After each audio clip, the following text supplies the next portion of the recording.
नमस्कार मित्रांनो, स्वागत आहे का आपल्या नवीन व्हिडिओमध्ये. तर मित्रांनो, आज गेलो मी रानामध्ये. तर हे बघा, हे खाली पाणी दिसतंय का? हे डिंबे धरण आहे.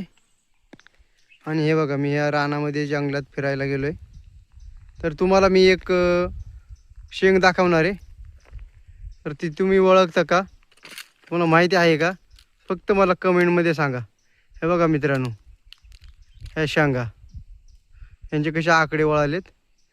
तर हे तुम्ही ओळखता का किंवा ह्याला काय म्हणता? मला कमेंटमध्ये नक्की कळवा.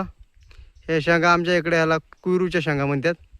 हे जर अंगाला लागले ना तर सगळ्या अंगाची अशी आग होते मित्रांनो, सगळीकडे खाज सुटते. तर ह्या अशा शेंगा आहेत, एकदम बेकार शेंगा आहेत बाबा. पण औषधी पण आहेत मित्रांनो, गुणकारी आहेत, औषधी पण आहेत हे शेंगा. तर मित्रांनो, आपल्या व्हिडिओला लाईक करा, कमेंट करा, शेअर करा. आणि आपल्या चॅनलवर तुम्ही जर नवीन असाल ना मित्रांनो, तर सबस्क्राईब करायला विसरू नका. भेटू पुढच्या व्हिडिओमध्ये. धन्यवाद.